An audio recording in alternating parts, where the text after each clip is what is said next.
Mantastic Experience back at you. Mr. GP, C Squared. We got a special guest, Master Whiskey, sticking around with us. And we are going to throw it over to Professor G for the words of the day. Go ahead, Professor. Yo, everywhere I go, it's the talk. You hear young people and older people say, I'm so overwhelmed. I have so much to do. There's so much on my plate. When have especially adults not have had a lot to do?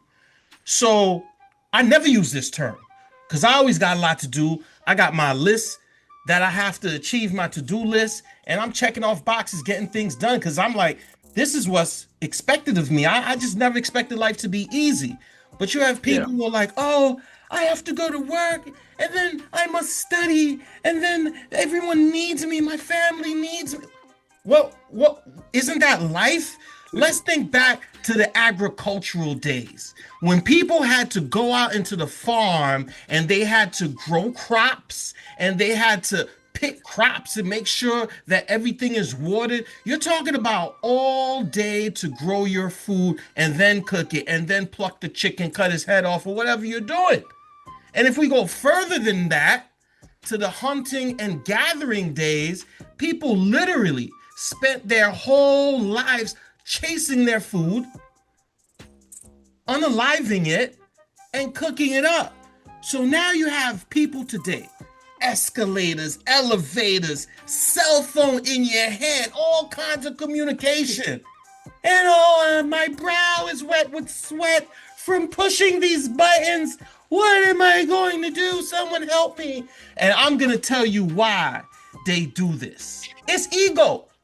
You feel that what you're doing is so important that you can say you're overwhelmed because the world is just collapsing on you. Well, I got news for you, brothers and sisters.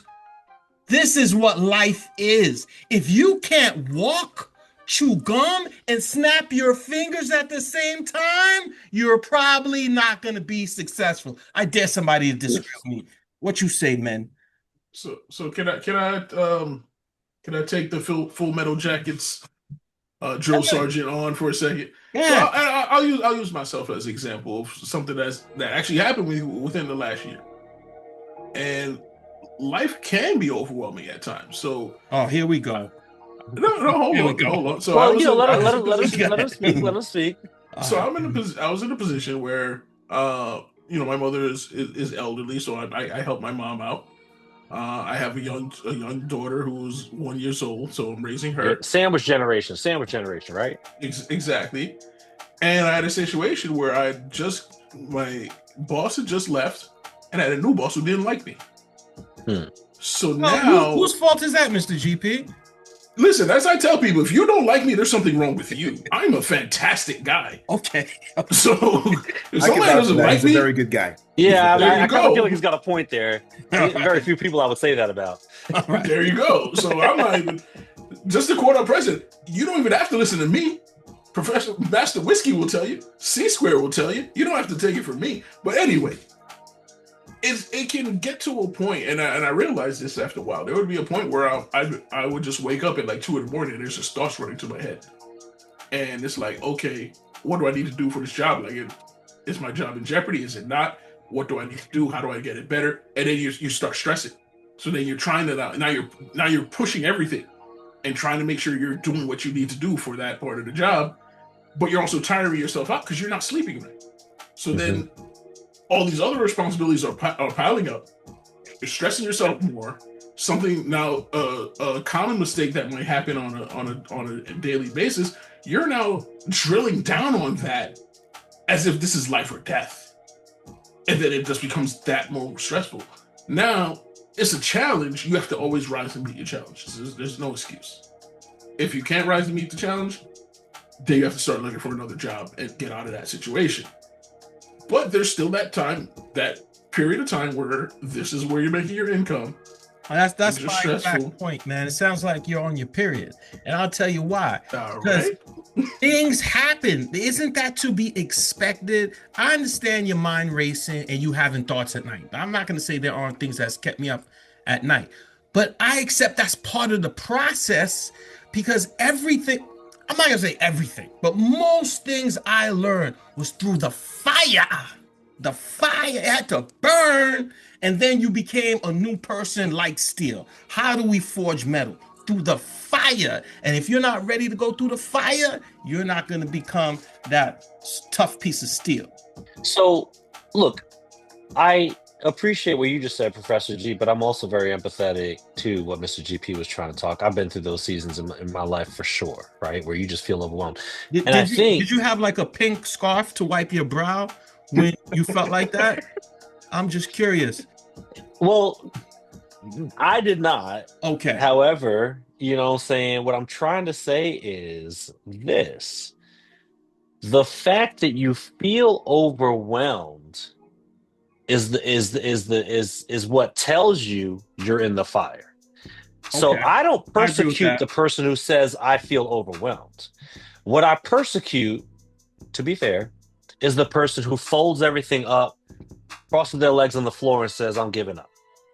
Right. That's the person that I'm like, nah, I know you feel overwhelmed right now. This is the process. I've been there too. Everyone has to go through this season. Now, to your point, is when you get to forge yourself into steel. Man yourself up and let's go. So I almost want to call upon your choice of wording or your choice of characterization. It's not the fact that people feel overwhelmed, in my opinion. That's the issue. It's what are you going to do about it? Right. What say you, Master Whiskey? Because I know you got some wisdom to drop. Yeah. Please. Yeah, so I think our biggest issue, and this is an issue that is unique to our time because back in the agriculture days and the hunter-gatherer days, Yes. they didn't have these powerful devices Mhm. feeding a bunch of negativity into your brain constantly. Yeah. Doom scroll. Constant, the world is evil. The economy is going to collapse. You're going to be poor. You are poor. To survive, you need $500,000 a year. And if you don't have $500,000 a year, you're a loser. Right? So you're bombarded with all these negative talking points from Instagram and Facebook and TikTok. That's just that. I think that is what's overwhelming because you also have people making things seem like they're too easy as well. Like success is easy, that you don't have to work hard for it. It's easy. And if you're not successful, the problem is you, right? Which to an extent is true, but the image that they're projecting is just not an accurate image to how the real process works. They're giving you the highlights, but they're not showing you the fire.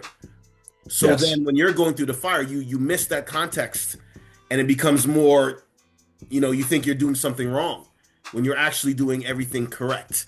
And like I said, just so the phone is one of the greatest things that has ever happened to humanity, but it could also be one of the worst things that's happened to humanity if you're not using it in the right way. And I just think there's too much negativity and wrong influence and wrong thought being pushed on you. But Master Rian, they say times change, but things stay the same. So yeah, there are things coming from the phone. There are different pressures of life with technology, but you had caste system before in certain societies, meaning you're born poor, you're staying poor. Your father's a shoemaker, you're a shoemaker. People didn't have time to say, oh, I'm overwhelmed with my inability to choose my life. And then if you go into arranged marriages, like you're telling your kids, hey, we need you to marry so-and-so so we can combine their farm or their herd with our herd because this is how we're going to eat for the winter. A lot of things were not based on comfortability. And while everything you said is true, that you have different negative messages we have to fight, I would say, if I look at my West Indian family, especially the older people in the family, they're not online, but they got their own little gossip community where they sit there and then they talk about each other and stress each other out without an internet connection. So I'm going to say that's not new. And people have to learn this is part of life. Get over it, lick your wounds, and get back into the game. But I think the thing you kind of answered your own thing. So like when you go back to the shoemaker was a shoemaker and his son was a shoemaker, your life was set. You knew what That's your life not a was going to good be. thing for most people. Hold on a second. In this day and age, we're talking about a lot of uncertainty. So you can have a job and then that job disappears. and there's no guarantee that you're going to get that same level of income back. You may have to go learn something new, there's nothing wrong with it. One thing I'll say is we did cover a lot of this in 3 parts on the Mantastic Experience called Looking Glass Self. Look out for that on your YouTube page. Mr. GP, it's not time to promote your segments, man. We were talking about being overwhelmed. Hold on a second. But a lot of that of the Looking Glass Self was talking about being overwhelmed, talking about being stuck, and how to get your mindset right. Because you can be in that overwhelmed state. And when I was in that overwhelmed state, I had to stop myself and say, all right, what do I need to do? How do I change this circumstance? And you have to change your circumstance. You have to take a physical, mental approach to change your circumstances. And if you're not willing to do that, then life is going to live you. And you can't have that. That's a great point. And that's a perfect pivot into what should we do if we are feeling overwhelmed. Well, the Mantastic Experience has the way for you. Let us show you the way. So if you are feeling overwhelmed at work and there's a lot of pressure on you, I suggest you go to the gym and lift. If you are getting a lot of pressure, I just have to say, let me every solution out of this man's mouth is go to the gym and lift. Yeah, did you know that? See how much you know? All right. You see how much you know? He said gym and lift. Hey, Master Whiskey. I got a flat tire. Go to the gym and lift. They don't want to hear the knowledge. All right, you need to go back to college. So if you're having pressure in your relationship, I'm not going to encourage you to lift. No, you should run. Maybe away from the relationship, but you should do some cardio, because cardio is one of the best things that clears the mind. There's times I'm going to be honest with you, I love to put on 100 miles of running by NWA, and they got the sirens playing, and I'm just on the treadmill running. Hey, you're going to forget about your problems. So, no, it's not just lift. And let me teach you another thing. If you're feeling stressed, what you need to do is stretch. And I'm going to tell you something, not just stretching on your own. If you don't know how to stretch, you can Google it. You'll get the poses. But if you've got a mate, something I've been doing that's amazing for stress, assisted stretching. That's right. Get your mate to help you push that. Like, you ever see? You ever see how they do the basketball players? LeBron on the sideline. They got the basketball players now. Jesus Christ. Yeah, I don't know where his mind is going. But if you could get your partner, look up some assisted stretching poses and have your partner stretch you out, hey, that might lead to a physical night. That might be what you need, especially if you've been spending a lot of time by yourself. So this is what I advise you to do, and definitely try to stay away from processed foods. They show that eating ultra processed foods changes your hormone patterns, and it can increase your cortisol level, making you to deal with stress in a different way physiologically. So what you eat does matter. So this is the Mantastic advice to you guys to change this feeling of being overwhelmed. And number one thing, pray. Pray every day. Because if you think you can take on all the problems of the world, that'll itself cause stress. Once you realize you can put your problems on somebody else who will take care of it for you, or if you have to learn about that, wherever you're at spiritually, that may be the answer as well. So Master Whiskey, how many times do you get stretched out in a week? Wow. Why did he do that? I'm trying to keep the conversation going. Pause for the cause. Master Whiskey is getting stretched out. Oh, man. I will say this. Motion does create emotion. Nice comment. And I'd say a very key piece of advice is to know that everything is going to be okay. I know sometimes you may be overwhelmed and it feels like the world's crumbling down, but you've got time. Sometimes things have to collapse. And from the collapse, you'll build something new. You've got yourself, you got your loved ones, you got your family, you've got your life. That means you've got a chance. So even though you may be overwhelmed in the moment, you're only thinking in this moment, okay? You got to think beyond that moment. You got to have vision and see what can come after this, and don't be stuck here. So that's my one piece of advice. Just know there's always more. There's a future. This moment doesn't define everything, and there's more moments to come. So keep that in mind. That helps keep my headspace positive, and it keeps me trekking ahead even when things are literally collapsing on my head. I know that I've got time, And if it's going to collapse, it's going to collapse. That's just what it is. And you just got to deal with it. And you'll deal with it piece by piece over time.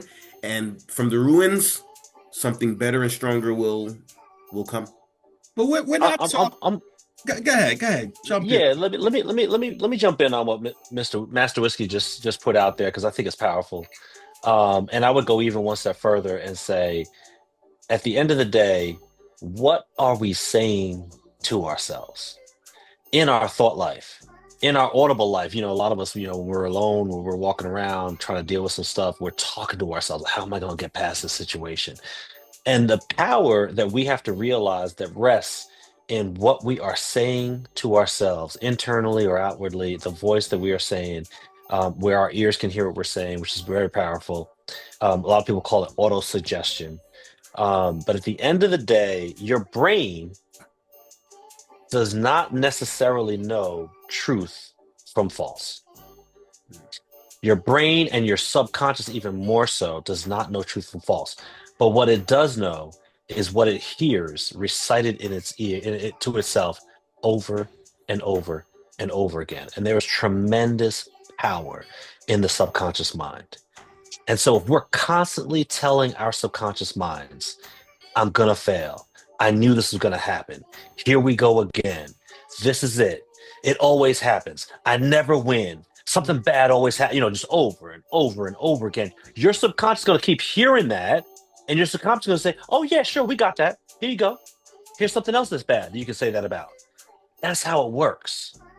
But if on the flip side, in the face of adversity, we say, you know what? No weapon formed against me shall prosper. I can overcome this thing just like I overcome the other things. I'm somebody who's made to be a king and not a peasant. If you're speaking optimism in the face of adversity, yeah, that optimism will create an avalanche that will overcome your situation and drive you forward.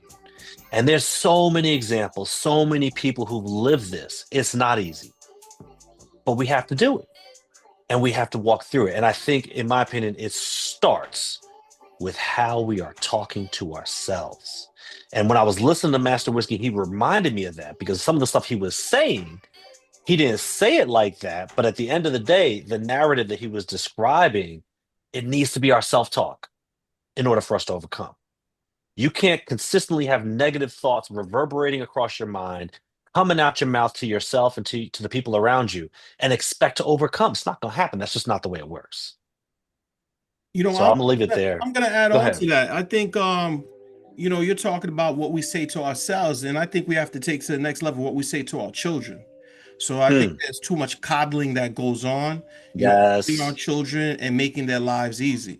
So Master Whiskey said that his kids must become black belts from the age of 10. This is the path they must walk. And here's why I respect that.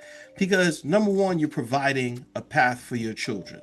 So whether it's martial arts or dance, or you want them to learn how to drive if they're of age, you have to put your kids on a path, because just telling your kids that they'll find their own path is nonsense. I want to say that, thank God, I have children, older children who have careers and are successful, but I created that path. I laid that path out for them and kept giving subliminal messages. This is the path you should walk. I did not leave that to chance. So anything, or I would say most things you see in this world are carefully orchestrated. The upbringing of your children should be carefully orchestrated as well. And that's how you'll get them over all these feelings of being overwhelmed. They'll understand that in life, you're going to have a lot to do, because if you ain't doing much, you're probably not very successful. We got a special guest this week. Say hi, Tanya. Hello. How you doing? We are doing well. Now, Tanya is here to give us the live update on what's happening in the dating world. So tell me, what's happening in the dating world? It depends. It depends on which way you want to go with it. Some people do online dating. Some people want the real experience where you're meeting people at a cigar bar or a steak club. We want to know what you're doing. What I'm doing? Yeah, what are you doing? What I did when I first got to Texas. I'm a native New Yorker. I've been in Texas for about 4 years now. So when I first got to Texas, I tried the online dating thing. It's not for everybody. It was an experience. I'll say that. It was interesting. Give us an example of what does interesting mean. Like, what are you talking about? Interesting means you can find people on there who's looking for a third party to join. Okay. Yeah, to join. So it was adventurous. Yeah, to join their, You were getting offers. With clarity, you were getting offers for threesomes? Yeah, well, yeah, like there was people who were already in a relationship, and you can either like or not like, to where it's like an invitation. Then you have the people on there who's like probably not being honest. Well, let's not run away from the threesomes too much. Okay. Did you? I have to ask. Did you partake? Was this? No, it's not my thing. So I didn't partake. No, did not partake. Go ahead, Is it okay? We move on from now. You go ahead. You got one more question? Well, I have one more question on threesome, real quick. Okay. So was it just your average run of the mill website that you were on for dating, and then it just kind of came out like that, or was it one of those spicy dating sites where it's called BLK? To me, that's okay. Right? Yeah. You guys know about BLK, right? I do not. I do not. No, we're all married. It's called BLK. Then there's another one called Bumble. But I feel like Bumble, there were more white guys coming out. Heard of Bumble. Yeah. So yeah. Something tells me BLK would not have as many white boys. Right. Exactly. It's for Black people. So hey, C Square's wearing a BLK hat right now. Boom. So you probably know about it. Now I'm messing with him. That's a hat I gave him for his birthday. You already know. But back to you. So Tanya, what do you do? Like, tell me what makes you appealing and why guys should want you. What makes me appealing? Why guys should want me? Yeah. I think because I know how to act in public. I'm classy. I would say I'm classy. I believe I'm attractive. There's more than meets the eye. Yeah. I think that there are some men, and maybe a small percentage, who like women who wear their natural hair. So when you say want me, are you speaking about want you as relationship wise, like long? Oh, relationship wise. Yeah. We know guys want, the one night stand is not hard to find. No, I wasn't. I was saying like, are you wanting to weigh on how I think I look, or did you want me to go a little deeper, like my? Well, actually, hold on. Let's do it this way. What's happening with the dating world, like right now when you're out there? Be more having specific. trouble?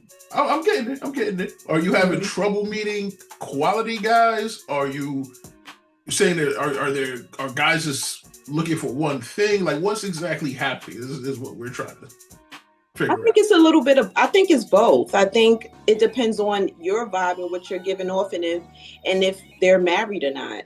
You know what I mean? Like, you may meet a guy. One night I went to Papa Do's. I sat at the bar by myself. I wanted a drink. I just wanted something to eat. I had on workout clothes. I think I was just getting off for work. And I was just sitting at the bar.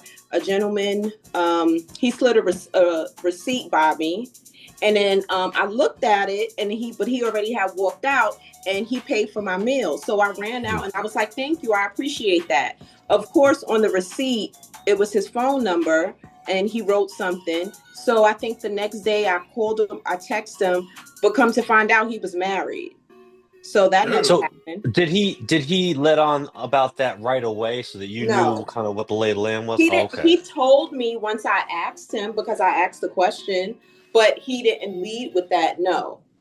Mm-hmm. So how often would you say are guys taking their shot at you? Is it, and this is throughout your daily week. Is it like once a week, a couple of times a week? Are you even a place where guys take a shot at you? Is it happening at work? It's usually I wasn't at work. It was after work that I went to go get something to eat. And Papa Do's is a spot. I love that spot. Papa Do's, right? So I was sitting at the bar. Papa Do's, you want some advertising money? Just remember us. Go ahead.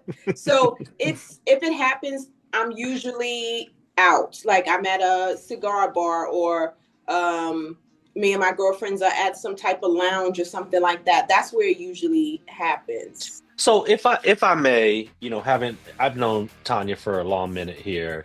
As you can see, audience can see, attractive young lady, right? But I think also, Tanya, you probably have a little bit of that you have a vibe about you that's welcoming.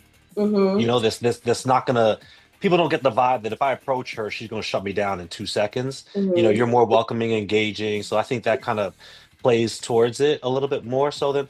So let me lead into one of the things we've talked about before is men aren't really shooting their shot as often as they used to back in the day. They're Oh, you not. feel the same way? Okay, so tell us about you feel the same way? So yes, I do feel the same way. So for one, my experience in New York and my experience in Texas is different is regards to men shooting their shot. In my opinion, men in New York are more aggressive. They're more forthcoming. They're more direct. Especially those from Brooklyn. Okay.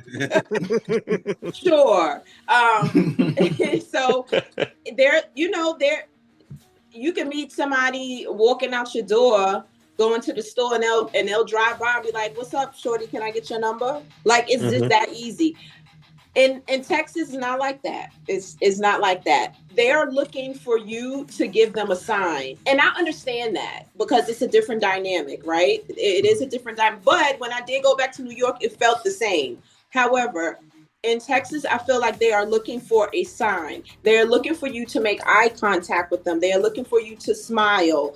You know what I mean? Like they're looking for something so that they can so that it makes them feel comfortable enough to approach you. Do you interpret that as a sign of the times because of all that we've been through over the last, call it 20 years, Me Too movement, the whole 9 yards? Yes. Are men just kind of wanting for that? Or do you see it as just these guys, they're not alpha males anymore? How do you see a little bit of both. The reason why I say a little bit of both is because, yes, I do believe it's because of the times and all of that's going on. Yes, they're a little bit more hesitant. You know, women, they, the way they may, oh, he's creepy just because he's staring at you, or, they may look at it different. So I think it is because of the times. But I also but I just went back to New York not too long. It was probably a year or two ago. And I feel like it was the same energy. I had to take the train and this guy was passing me and he gave me a compliment or whatever. Like, or this guy tried to talk. Like, I feel like it's still that same energy. I would have to ask my girlfriends as well to see, like, what is the energy the same? Like, because I haven't been out in New York. That was just passing. So I would have to ask them. I think it is a little bit of both of the Me Too movement and where I am, meaning Texas versus New York. I think that men are more direct in New York. They're a little bit more aggressive. And I say that to say because in recent time, like a year or two ago, I was in New York and I kind of got the same energy. Like a guy would just holler at you. You know what I mean? In Texas, they're more laid back with it. They are looking for a sign. They're looking for you to make eye contact. They're looking for you to smile or grin or do something to make them feel comfortable enough to approach you. So have you adjusted your game to the Texas style now? Like, do you do that more, smile or eye contact? I don't mind doing that. If I see someone that is like, kind of keep looking at me, I may grin or, I may say something funny or, like I owe you money, like just, if I'm interested, yeah. But if I'm not, then no, I won't say anything if I'm not interested. So let's go back to what you were talking about a little bit before, looks.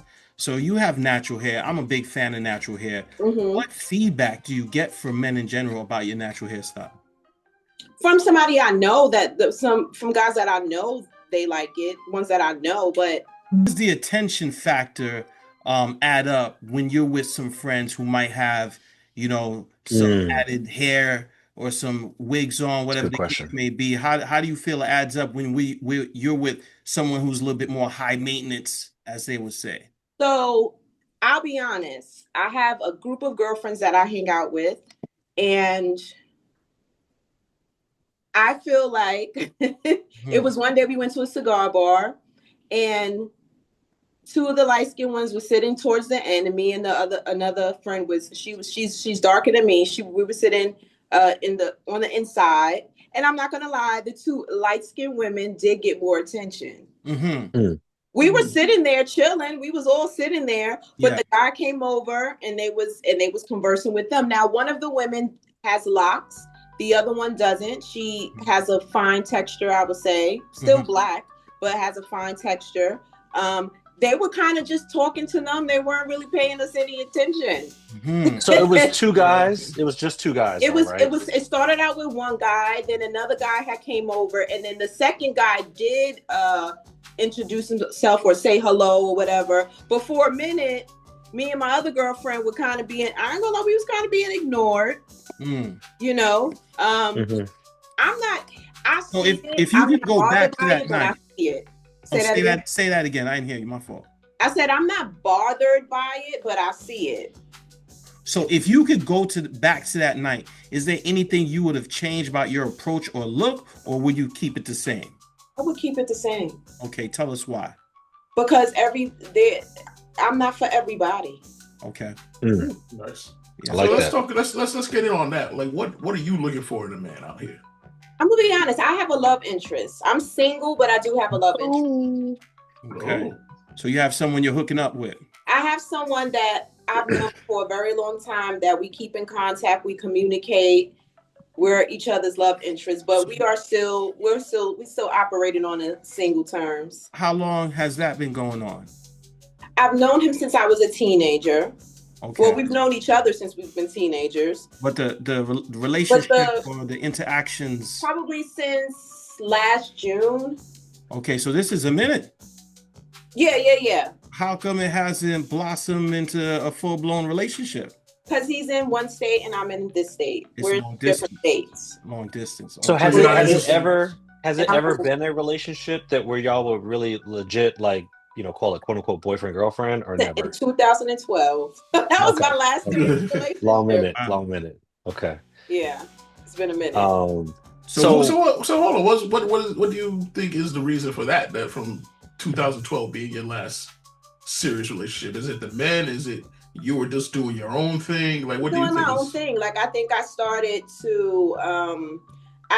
working. Like, I was working 2 or 3 jobs. I was a full-time student. I just, you know, I may have been seeing a dude, but it was never a serious relationship. Like, we're in a relationship. It was never that. But I just started doing my own thing. So let me dig in, and maybe from these questions, you may be able to extrapolate some methods and techniques you could apply to your single life. Do you cook? Yes. What's your best dish? Hold on. My best dish. Oh, man, she ran from that. Oh, we lost her. She was like, I'm not answering that. She cooked. She said, I plead the fifth. Look at that. Wow, you see, I was trying to get deep with it, and we lost it. All right, folks, so I guess we'll come back. We're having technical issues with Tanya. Asked about that cooking, and she disappeared. And that was only question number 1. All right, so we're going to pause for the cause. Tanya, thank you for coming back. It looked like you kind of disappeared after I asked you that question on cooking. She pleaded the fifth. You pled the fifth? No. 1, 2, 3, 4, 5. What is your best dish? If a dude is coming over and you said you cook it, what are you making that night for him? It depends, but I do a really good lamb chop. Lamb chops, yes. Yeah. Salmon, I can hook up some salmon. Do you cook steak? Do you cook a mean steak? I can cook a great steak. Okay, I feel like if I can do a lamb chop, I could definitely do a steak. Ooh, that those are 2 different meats. That sounded more theoretical than that's like a theory. Okay, so point number 1: learn to cook a good steak. Do you give unsolicited massages? Wow. It's no massages going on. What? Ow! Massages. Stop it. Because massages can start things. If you're disciplined. Okay, so you're saying if you're not at that point in the relationship. You know what? I applaud that. Okay. I applaud that, Tanya. I applaud that. I'm gonna let you slide. I'm with you. I'm with you. But if you're at that point in the relationship, are you just throwing out massages here and there? Oh, baby, let me rub your shoulders. Blah, blah, blah. If it's my guy, absolutely. Okay, but that hasn't happened in a while. Okay. So let me go a little bit further, if I could. I know I'm cutting you off a little bit here, Professor G, but let's just make it really plain here. What kind of energy are you really most attracted to in a man, so that everyone understands who's watching? I like a laid back kind of dude. I don't like a dude who's looking for attention, loud. I like a laid back dude, kind of reserved, simple, like dress real simple, like real simple. Not a whole like Target jewelry. clothing. Like who? You want him in some Target clothes, like Kmart, whatever. He can have on a pair of Levi jeans, a polo, and a pair of sneakers. Like nothing crazy. Okay. Maybe a fitted, maybe not. Okay. Nicely groomed. Does he have to be in physical shape? Like, do you looking for a guy who's hitting the gym on a regular? That would be nice because I work out and I think you just got it. It's just part of taking care of yourself. He can have I don't mind a little stomach. I don't mind a little stomach. Okay. Mm-hmm. And Some women like a little stomach because then they know they'll always look better than him. Oh, No. wow. I just don't mind a little stomach. Like you don't have to be a muscle head, but you can, you don't have to be perfect and chiseled and all of that. But I think it's important for you to take care of yourself, which is one thing is working out. Okay. Gotcha. And how often do you go to the gym? What are you doing in there? I try to go at least 3 or 4 times a week. What do I do in there? Yeah. I work out in there. I go to the gym at 45. I was doing kickboxing for 2 years, huh? Okay, you do kickboxing? Okay. I did for like 2 years. You sound good. I mean, I can't figure out why you haven't been taken. It seems like you check a lot of boxes. Do you want to be taken though, Tanya?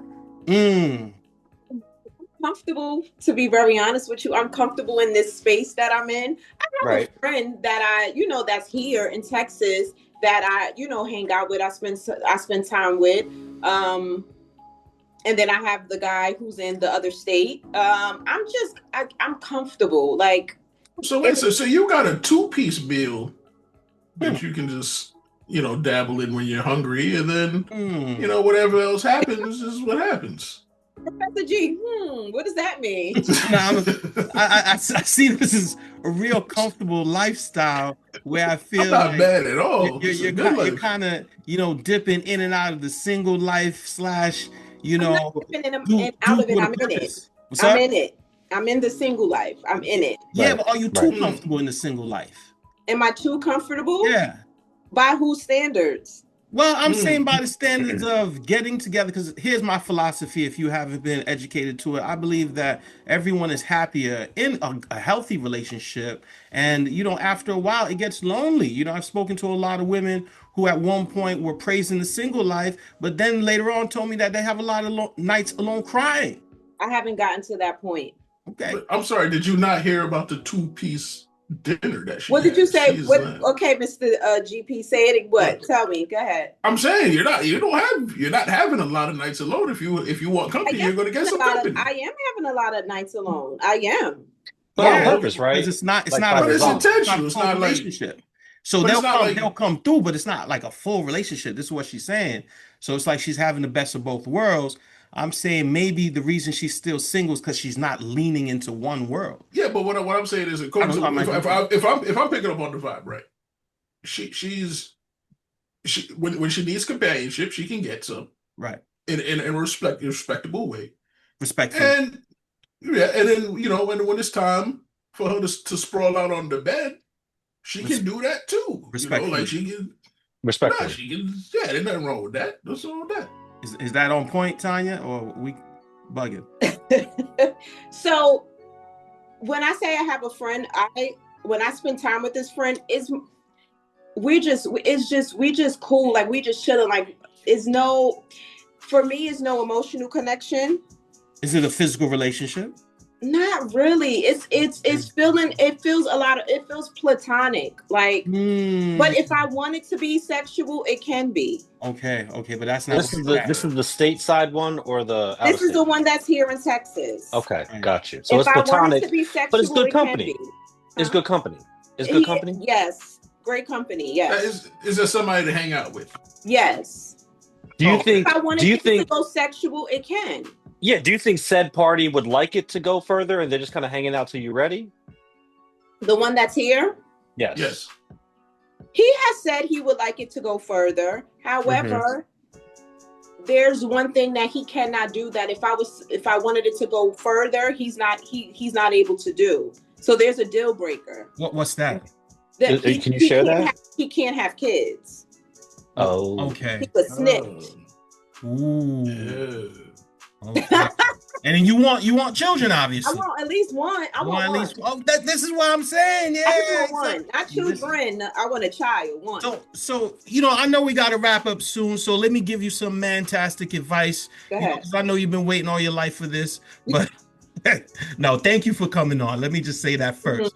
But the Mantastic advice, I'm gonna say you need to lean into that relationship side of life while being careful not to get played, right? But yeah, and then at the same time, cook some nice steaks, practice cooking the steak, and then give some early massages. I understand the relationship might not be there, but you gotta let your hands touch a man and still at the same time, back him down. Back him down if he's going too far. I think I appreciate it playing out organically. Like I'm gonna let it happen how it's happening. I'm not going. That's why I disagree with you. I believe it has to be completely orchestrated. So I'll just say with my relationship, I've been in there. I saw my now wife and I went after her, but realistically, she made the first move. Is my point. She made the first definitive move and let me know, hey, I want this to happen. And then, there I was. I don't know. I think if we ask Mrs. Professor G, I don't know if she will corroborate that story. We're gonna leave this here. We're gonna leave it here. Tanya, we appreciate your time. I hope you will come back on the Mantastic Experience again. Yes, I'll come back. Thank you for having me. All right. Thank you for coming. We really appreciate it. We know you have better things to do.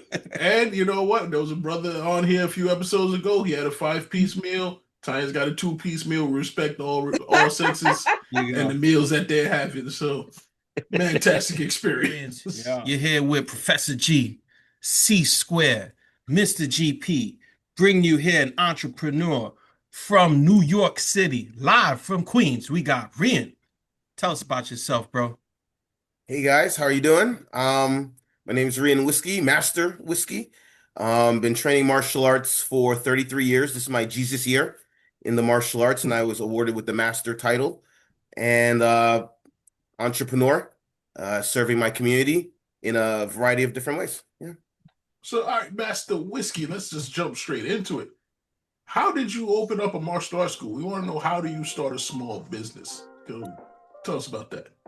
Sure. Well, a lot that goes into it. I'd say you want to start with identifying, I guess you would say, holes in the market. Basically places where you can fit in with your skill set. And I always wanted to do real estate. That's one of my goals for life, is to own real estate. And that passion for real estate and investing and my other passion for martial arts actually combined when I had the opportunity to buy a building. And this is back in like 2004. It's the Wild Wild West. So they're giving mortgages to anybody, to just anybody. So I found a deal. So you bought a building? Yeah, I ended up buying a building. How much did you have to have down for that, brother? How much did you save? Nothing. Nothing. Well, this was 2004. He says the Wild Wild West, right? Wild West. The ninja loans, no income, no So job, applications and all that. Yeah. It's what you call a no-doc loan. So I guess the interest rate might be a little bit higher or something, but they look at the asset, which is the building, and if the numbers work for them, it was good enough. So I was able to buy that building, and the only way to afford to maintain that building was to put my karate school in it. So basically it had a commercial space, a small commercial space on the first floor. It had 2 apartments on the second floor, and it had a basement, which I turned into my apartment. So that was my dojo, that was my home, that was my business, that was my real estate portfolio. But you had like A1 credit, I'm assuming, to do this. Oh yeah, at the time, definitely. All right. Yeah. One thing I read about in all the investment books I would read was that you need to have good credit. So no matter what, I made sure that was always top of the line. So I was well into the 700s at that time. So you read a lot of investment books. Is that like? So let's take a step back, because I've known Rian for a long time. So I know parts of your story. Now I know you were in college, and you left college because you felt that you could pursue business on your own without the degree, correct? Yeah, so basically, and my mom's not happy about this, but I had a full scholarship to what's now called the Polytechnic Institute of NYU. So I was going there for mechanical engineering, full ride, and one day it was my birthday and I took the day off, and then the next day I went to the school and I'm looking around at all these kids and they're super serious about what they're doing. They're really into it. And I'm like, I'm not that serious about this. It's not really what I wanted to do. I'm not really enjoying it. Look like I thought I would do. And at that moment I was like, you know what? Honestly, it's just not fair for me to be here. I'm paying nothing.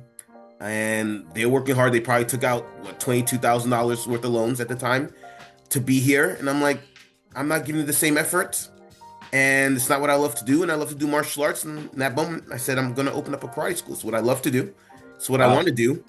And I saw that my instructors can do it. So I thought I could. How did you get into martial arts? Were you getting picked on as a kid? Was your dad like a ninja assassin? What was that?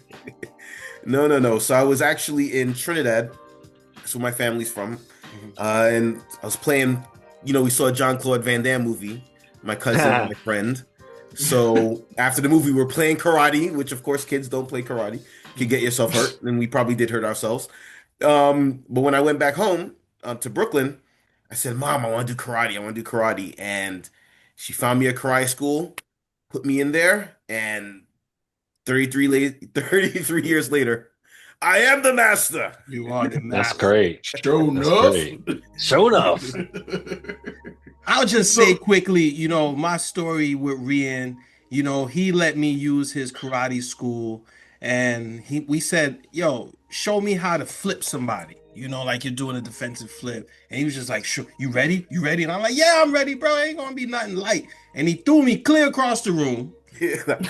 Feet in the air. I did not expect that kind of power, but it was all about, he got some kind of momentum going and just threw me like that. And then we fought till sundown and it was a draw. So I appreciate you, Rian. Dreams are awesome things. So all right, so let's go back to your first building, your first karate school. So because and you say you read a lot, so because there's a difference between being a karate student to being a karate teacher, right? How did you bridge that gap to say, okay, this is what I need to do to open the school that I want to open and start teaching? Sure. So after I got my black belt, I started assisting and helping out with classes, and as I started doing that, my instructors would pour more into me. So I've gone to different martial arts seminars, instructor seminars, martial arts business seminars. And then I was pretty much essentially running my instructor's karate school, probably for about 2 to 3 years. So I was doing the introductory classes for brand new students. I was answering the phones. I was, setting up the promotion events. I was, pretty much managing every aspect of the school except for paying the actual bills for quite a few years. So that definitely built up my experience that I needed. And then, of course, I matched that with the different books that I was reading, such as, Jim Rohn, 5 Major Pieces to the Life Puzzle, Rich Dad, Poor Dad, some real estate investment books, and kind of all put it together. But basically, I started teaching and I felt I was good at it. I didn't have too many complaints. And after running and managing and getting the experience that I felt was necessary, when this opportunity arose to jump into real estate, which I always also wanted to do, I took it, and thankfully everyone was very supportive. Now we can sit here. Oh, go ahead. See, you got a question? Yeah, just a quick question. Let me dig into that. Right. So being an entrepreneur, it sounds super sexy, but a lot of times there's a whole lot of real hard facts that go behind the scenes. No one ever sees. No one ever knows the struggle. You're clearly successful today, but can you reflect maybe on some of the struggle, right? Like at the end of the day, what were some binds you found yourself in, and how did you work your way out? Ooh. Oh boy. There was a lot. There was a lot of growing pains because you almost made him cough up a lung with that question. Yeah, right. yeah. It was like, I thought he was about to get choked up and just start crying on it. Yeah, it's one thing managing someone else's business. It's another thing starting from scratch with no safety net at all, with no anything, just starting from nothing. And I had a few good years, but sometimes the bills piled up, and I learned that Con Ed, the electric company, will come with a sheriff if you don't pay enough for that bill. Yeah. Gun on the hip. Oh, so Like, the hey, we're threat coming is for the not meter. just turning off the electricity. The threat is No, literally. they didn't just turn it off. They came with a sheriff, a marshal, gun on the hip, and said, "Yeah, we're taking the whole meter." And So you went through this. I went through this, and they took that meter, and like I said, I was living in the basement. I made the basement Ooh, a nice yes, apartment, right. and I was just sitting there in the darkness. Mhm. And there's no darkness like a basement with no windows, just dark. Trying to figure out how am I going to get this meter back so I can have my classes. Because if I can't have classes, there's no chance of a future here. So figured it out, made a few phone calls, called mom. Mom, thank you. And she helped me out.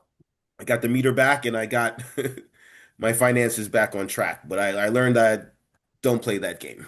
Don't play that game. They will come and get you no matter what. This is what I've heard. I've heard there's a difference between being 9 to 5 broke. 9 to 5 broke is you're waiting for your next check, but entrepreneur broke is like lights is off. Yeah, I mean, lights off, eating cereal, just trying to figure out how to make ends meet. And once you're a certain level of entrepreneur, like other people kind of depend on you as well. You have employees or contractors, and essentially you're sharing your wealth with them, and you never want to let them down. Because you made promises, and you always want to uphold your promises at every level in business. You always want to have a good reputation, and so I definitely made a lot of sacrifice to make sure that my people were taken care of, even though if it was at the cost of me. So there's a lot there. But So one thing, because we had this conversation a few years ago. I don't know if you remember it, and you were talking about going through the different locations and things with your school, and it's like when you get those kind of failures, you kind of can't let them stop you. Like you just kind of have to take them on the chin and you keep plowing through. So can you tell us about that mindset? Because I don't know if people, a lot of people say they want to be entrepreneurs, but a lot of people don't know about the work and that mindset that they have to get into to be entrepreneurs. So I really want you to get into that. Right. So the thing about it is you've got to do a lot of thinking. You got to do a lot of reevaluating. You got to take a lot of your ego out of it. So my main business is the Karate School, Dynamic Martial Arts Academy, and that's been around since 2004, uninterrupted this entire time. That's fantastic. Thank you. We've definitely had those struggles. Like I said, they came and took the lights. There were times where one of the tenants in the building stopped paying. And this is New York City, so a tenant can pretty much live in your building not paying for, at least at this time it was a year. Now it's about 2 years. But at the time, they could live rent-free for about a year before you can get them out. And things were just a little bit too tight. So I probably lasted about 3 months of them not paying before my ability to pay my mortgage was in jeopardy. So that first late pay, like I said, I was in the 700s. The minute that first late payment hit from the credit score, my gosh, I was in the 595. Wait, I gotta jump into this part because you're living in the same building with these people who are not paying, and you're seeing them every day. How do you not get into like a verbal altercation? How do you not walk up to the door banging like, "Hey, I gotta pay my mortgage"? How is that? I don't want to go to prison. Very simple. I hear you. Every law is set up, to defend the tenants, rightly or wrongly. But I'm not going to be harassing you. I'm going to do things the right way, and that's what I did. I did the right way. Try to evict them, go through lawyers, speak to them, all that stuff, and eventually he agreed to leave. But by then it was a little bit too late. So I already begun the process to sell the building. Oh, wow. So I sold the building and I moved to another location. So I ended up. So this dude not paying his rent led to you selling your building that you with no money down. Damn. Bro. So not and to, to exacerbate the matter, right? Selling your building, your credit is now down. So buying a new building is no longer as easy an option. Not happening. Wow. So they really compromised you, bro. Yeah. What was your mind state? I gotta go into your mind. 'Cause I would be so crushed. At this point. Like, were you depressed? Were you upbeat? Were you just like, talk to me? Well, I was definitely crushed. It hurt. And having something wrong or bad that's happening to you and the law isn't on your side and you've done nothing wrong, Yeah. that hurts. That hurts. It still hurts me to this day. I'm really upset about it because at the end of the day, the building's worth six, maybe 700,000. That would be towards my family, and the income that would be generating right now Right. would greatly benefit my family. I lost that because of the situation and these laws. Did you ever approach friends, family, another bank to try and see if you might be able to bridge yourself to a better season in life, like borrow some money? Not well. That was off the table. Once that scored, once Right. the mortgage company says you're late, that's done. All the compromising is over. And at the time, they had more power. This is before Obama did like a mortgage loan refinancing or modifications and all that stuff. This was before that happened. So they were like, forget it. We'd rather just take the whole building and make our money that way. And they would have made a good chunk of money at the time. But the only other option would have been a short sale where basically I walk away with nothing and they sell the building for less than it's worth, and someone else will come in and do someone else gets to come up. But luckily I was able to sell it and get something. I was able to sell it fast enough to get something. So of course, so you pulled your equity out. Yeah, pull some equity out. Of course, a lot of it got eaten up in fees and things like that because of the trying to avoid the foreclosure. I was definitely in pre-foreclosure at that particular point in time, so they took a big chunk of the equity. But I was able to take that and move the karate school to a bigger and better location, business-wise. So the karate school took off from there. And you were renting the new location. And renting for the first time, I was renting, which was very different, and the rules were different. But I was renting, and I took those lessons and learned. And as a business person, I got better. And the key to business is really taking those hits that come at you and just learning from it and growing from it and not making the same mistakes again. Now, you'll make other mistakes, but at least don't make those mistakes again. So I'd say the karate school is a better business because I had to move to this other spot. And that was a good choice for the karate school. Master Whiskey, what do you think, when you think back on these days, right, and coming up out of there, what do you think instilled in you the ability to in the face of all that was going on, much of it really outside of your control, and yet you're the victim, and yet you were able to pull yourself up, dust your kneecaps off, try again, and continue the school at a new location instead of just giving up and saying, you know what, see, this is what I get. What a lot of people say, right? A lot of people just like, this is what I get. I should have known better. This is what happens to us, whatever, and they just give up. How did you not give up? Yeah, so basically a lot of it's the martial arts mindset, the black belt mindset. And of course, mentors such as Jim Rohn and Tony Robbins. And I knew that at the end of the day, I've got myself and I believe in myself. And if I can work hard and do the right things, I will be able to recover, period. I learned that from my karate instructors. Tony Morrison, awesome guy. Learned it from him. You're going to have hard times in life. There's no avoiding that. There's going to be ups. There's going to be downs. And quite frankly, the downs make the ups worth it. So that's just par for the course. Like if life was just perfect and everything worked out, I really don't see how you can be successful that way, to be honest, because something's going to hit you out of left field. That's just how life works. So keeping in mind that, bad things happen and most of life is what you do with the bad things that happen, right? You're still responsible for how you react to the bad things that happen. So keeping that mindset and that vision and that understanding always kept me calm, cool, and collected and hopeful for the future. I'm just a generally hopeful, positive guy. I believe that things are going to work out.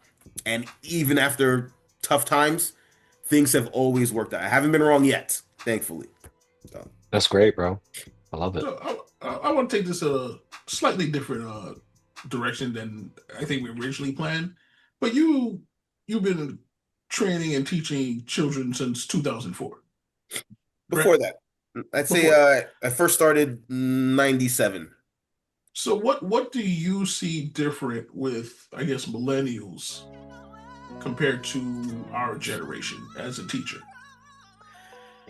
Well, I'll say this. Growing up in the Brooklyn school, and that's why I started all my training in Brooklyn on Avenue H and 34th. And there were a lot of single parents. I would say it was probably 90% single parents there, single moms specifically, including my own mother was one of those. And as the years have gone by, I'd say there's a lot more marriages, a lot more families, and a smaller percentage of single parents, smaller percentage of single moms. So I feel the marriage rates in my communities have gone up, and the partnership between man and woman, long lasting, has gone up. So that's been an incredible thing to see. Nice. Love it. I completely love that completely. So the amount of support that the kids get is tremendous. I'd say if there's been another change, at best it might be the adults themselves, where things were so tough years ago that they don't want their kids to have any strife and any challenge. Mm-hmm. And that's a challenge in and of itself, because challenge makes character. You got to have challenges to be able to grow. You know, the butterfly's got to fight its way out of that cocoon, and you know, the bird's got to fight their way out of the eggs to build up some strength and resilience to live. So I think the kids have it a little bit easier. And the worst part of them having it, not just a little bit easier, a lot easier, is I don't think they recognize the gifts that they have and the opportunities all around them. So back in our day, to get knowledge, you had to go to the library. Unless you had a rich aunt that had, like, remember Encyclopedia Britannica? No, sure. Yeah. So if you had that in your house, those. you were rich. You had the encyclopedias, you were rich. If you didn't have that, you had to go to a library and ask questions and search and go through different books to get all that stuff. And now you don't have to leave your home to get all knowledge that mankind has amassed. You can get in your pocket with the most powerful computing device that ever existed. And I don't think enough people recognize that miracle. And one thing I'm good at is recognizing that we're living in a world full of miracles, just opportunities out there, the devices that you can use. I think, and this tends to be controversial, I don't know why, but it is. I think this is the most fair that society has been for more people than at any other time in human history. I think things are pretty fair. I think if you do the right things, no matter where you start, you could end up where you want to be. And I don't think who you are and your circumstances is the primary factor in where your life is going to be and how your life is going to turn out. So we're in the world of miracles right now, and I'm not sure the kids these days are necessarily able to see that. And that's really on the parents to really, give them that extra, kick in the pants to recognize how good they really, really have it. So I hope that you kind of understand. Yeah, so it's like you got to let your kids know that, hey, when I was coming up, we couldn't do this. We couldn't get certain information. Yeah, it's like if you needed some information, you had to go to the library, or you had to find somebody who was going to explain it to you. But now you can Google it. You got all the power in your hand, and most of them ain't doing it. And they're following just short posts from people like us. I mean, listen, what's the saying from when we were a kid? The game is to be sold, not to be told. Yeah. And now you can Google pretty much anything. So yeah, and even in my own life with my kids, it's really tough trying to find that balance where you give them all the things they need. Yes. And then you have to artificially restrict some of the things that they want. Yeah. So now which things do we restrict? Which device do we take away? What, because it's a different world in terms of their access. So in our day, we had to schedule our TV time. If we wanted to watch Saturday morning cartoons, it was only from a certain time. And if you missed X-Men at that time, that's it. Yeah. Who knows if you would have ever seen that episode ever again in your life? Yeah. If you just who knows? Right? But now they can watch anything at any time on any device on demand. Everything's always available. Right. So it's just trying to create some struggle and find that balance between what's okay to give and what they don't need and what to take away. It's just it's tough. It's tough. Being somebody who's obviously involved in physical fitness, in martial arts, I always felt like growing up that I learned a lot on the sporting field. I played football, I ran track.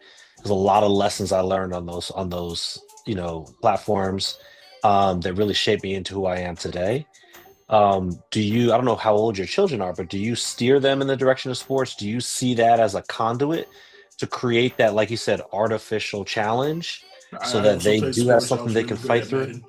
Sure. So I also play sports. the rule in my household is everyone has to be a black belt. It's not it's a non-negotiable. There it is. Non-negotiable. Because the lessons I learned were so impactful. Obviously, it changed the course of my life. It's influencing where their life is. It's influenced a lot of lives around me as well. And the focus, the discipline, the respect, the responsibility, the humility that I learned is priceless. And it's had such an impact that I want to do that and have been doing that for the last 20-something years in my own business. And I'm able to give those values back. So it's a non-negotiable that my kids must get those values, whether they like it or not. So they have some options in the beginning. So when they're 4 years old, it's on and off. They can take it, leave it. It's really up to them if they want to do it. I'd prefer it if they want to do it.